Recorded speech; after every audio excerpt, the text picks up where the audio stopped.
Hello friends, welcome to my channel my baby care और मैं हूं आपके साथ अर्चना। आज एक काफ़ी इंपॉर्टेंट टॉपिक लेकर आई हूं, वो है कि बच्चे को किस पोजीशन में जो है सुलाना चाहिए, क्या सही पोजीशन है बच्चे को सुलाने की।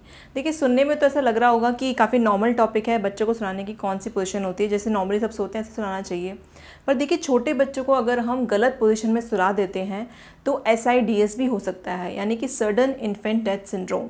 यानी कि गलत पोजीशन में सुलाने से बच्चे को कभी कभी सांस नहीं आती या फिर उसका ऑर्गन दब जाता है, जिसकी वजह से वो ठीक से सांस नहीं ले पाते और उनकी मौत तक हो सकती है। इसके अलावा भी कई चीज़ें हैं जो है अफेक्ट करती हैं अगर बच्चे को ठीक से ना सुलाया जाए जब।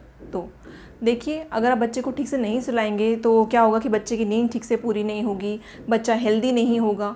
तो इसीलिए आपका ये जानना ज़रूरी है कि आपको बच्चे को किस पोजीशन में या किस तरीके से सुलाना चाहिए ताकि आपका बच्चा जो है हेल्दी रहे और उसे किसी भी तरह की कोई प्रॉब्लम ना हो। तो चलिए वीडियो स्टार्ट करते हैं।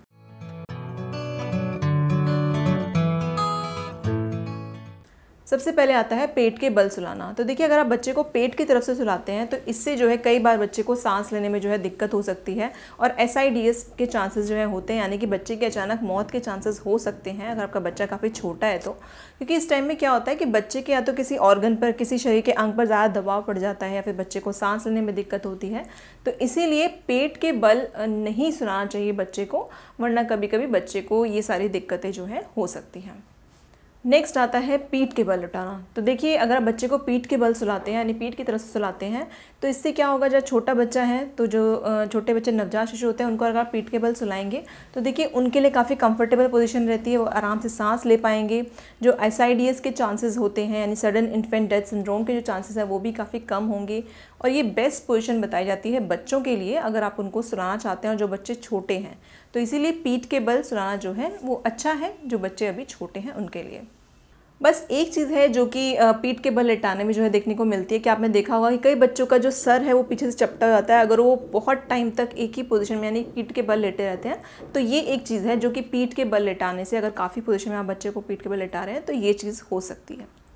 नेक्स्ट आता है साइड स्लीपिंग, यानी कि करवट लेकर सोना। देखिए, बड़े बच्चे करवट लेकर सोते हैं तो उसमें कोई बात नहीं है, मतलब कोई डरने वाली बात नहीं है। पर अगर आपका बच्चा छोटा है तो इस केस में भी साइड स्लीपिंग में थोड़ी दिक्कत हो सकती है। क्योंकि देखिए, साइड स्लीपिंग में क्या होगा कि कभी कभी आपने बच्चे को साइड से सुला दिया पर सोते सोते बच्चा जो है पेट के बल आ जाता है और इस केस में, कुछ केसेस में जो है बच्चों की अचानक से मौत हो गई।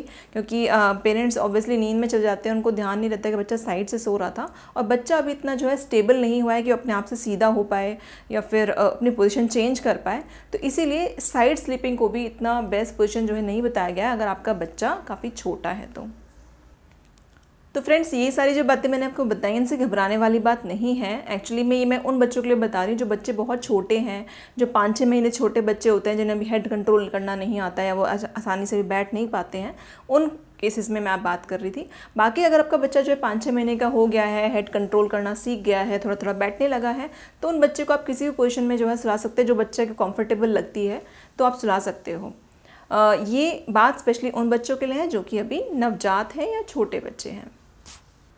तो अब हम बात करते हैं कि आपको बच्चे को किस तरीके से सुलाना चाहिए, क्या सही तरीके से सुलाने का है ताकि जो है बच्चा जो है एक अच्छी नींद ले, बच्चे की नींद पूरी हो, हेल्दी हो बच्चा। इनके बारे में हम बात करते हैं।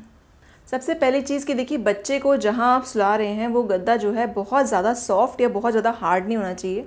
जहाँ जिस गद्दे पे आप नॉर्मली सोते हैं वही गद्दा जो आप बच्चे के लिए यूज़ कीजिए। अदरवाइज़ क्या होगा कि बच्चे को कभी कभी सोने में दिक्कत हो जाती है क्योंकि बहुत ज़्यादा सॉफ्ट होता है, तो उसके लिए सोने में उसको दिक्कत होगी और बच्चे बता नहीं पाते हैं और अच्छे से सो नहीं पाते हैं या चिड़चिड़े हो जाते हैं और नींद जो है काफ़ी कम मतलब उनकी हो जाती है। तो इस चीज़ का आपको ध्यान रखना है कि आप बच्चे के लिए जो गद्दा यूज़ कर रहे हैं बहुत ज़्यादा सॉफ्ट या बहुत ज़्यादा हार्ड ना हो। अगली चीज़ जो आपको ध्यान में रखनी है कि बच्चे के आसपास जो ऐसी कोई चीज़ नहीं होनी चाहिए, मान ली चादर या तकिया, कुछ ऐसा नहीं होना चाहिए ताकि बच्चा जो अपने मुंह पर कभी कभी उस चीज़ को ले लेता है और उसको फिर कठिनाई होती है उस चीज़ को हटाने में, क्योंकि अभी वो छोटा है और वो हटा नहीं पाता है तो उसको सांस लेने में दिक्कत होती है और उससे भी बच्चा जो है आपको बता तो पाएगा नहीं और उससे बच्चे को दिक्कत हो सकती है। कभी कभी बच्चे की जो है मौत तक हो जाती है। तो इस चीज़ का आपको ध्यान रखना है। अगर बच्चे के साथ हैं तो अच्छी चीज़ है, आप उसको साथ में रहते हैं, उसके आसपास कोई चीज़ है तो आप ध्यान रख सकते हैं। पर अगर आप साथ में नहीं हैं, बच्चे को सुला कर गए हैं तो उसके आसपास ध्यान रखिए कि वैसी चीज़ ना हो जो कि बच्चे को जो है प्रॉब्लम करे। अगली चीज़ जो मैंने कई पेरेंट्स के साथ देखा है कि वो लोग जो है बच्चे के लिए बहुत ज़्यादा फ़र वाली चीज़ें और बहुत ज़्यादा ऐसी चीज़ें यूज़ करते हैं जिसमें बहुत ज़्यादा मतलब फ़र जैसे होता है। तो आपको ऐसी चीज़ें भी बच्चों के लिए यूज़ नहीं करनी चाहिए। इसके फ़ायदे कम, नुकसान ज़्यादा हैं। देखिए, जो फ़र होता है वो उड़कर जो है बच्चे की नाक में कभी कभी चला जाता है और बच्चे को सांस लेने में दिक्कत होती है, और ये बिल्कुल बच्चों के लिए ठीक नहीं है। तो बच्चों के लिए नॉर्मल जितना हो सके कॉटन, सूती कपड़े आपको यूज़ करने हैं। बहुत ज़्यादा फैंसी चीज़ें जो है आसपास यूज़ मत कीजिए, या ऐसे कोई टॉयज़ ना हो जिसमें बहुत ज़्यादा फ़र हो। तो इन चीज़ों का भी जो है आपको ध्यान रखना है, ताकि बच्चा जो है एक तो सेफ़ रहे और बच्चे को नींद भी अच्छी आए।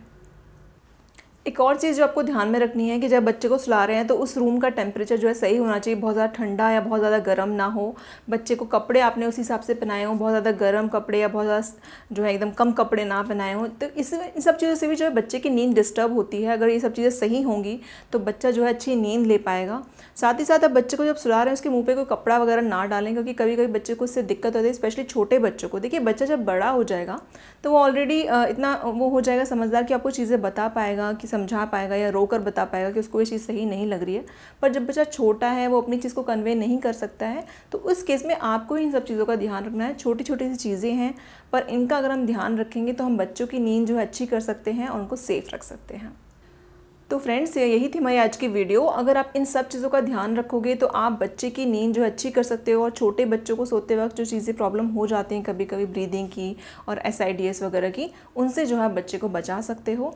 तो आई होप आप लोगों की काफ़ी थोड़ी सी चीज़ें आपको क्लियर हुई होंगी कि आपको किन किन चीज़ों का ध्यान रखना है अगर आपके बच्चे भी छोटे हैं तो। अगर आपके बच्चे बड़े हैं तो बहुत ही अच्छी बात है, वो अब तक इतने बड़े हो गए होंगे कि वो सारी चीज़ें जो है आपको समझाने लग गए होंगे। तो इन चीज़ों का ज़रूर ध्यान रखिएगा, और इन सब चीज़ों का ध्यान रखेंगे तो आपके बच्चे की नींद अच्छी होगी, बच्चा हेल्दी होगा, और बच्चा हेल्दी होगा तो सब चीज़ें अच्छी होंगी। तो फ्रेंड्स, यही था हमारा आज का वीडियो अच्छा लगा हो तो प्लीज़ लाइक करें। आप कमेंट बॉक्स में लिखकर बता सकते हैं कि आपको हमारी वीडियो कैसी लगी, और अगर अभी तक हमारी माय बेबी केयर फैमिली से आप नहीं जुड़े हैं तो प्लीज़ चैनल को सब्सक्राइब ज़रूर कीजिएगा और हमारी फैमिली को और भी बड़ा बनाइए। Thank you.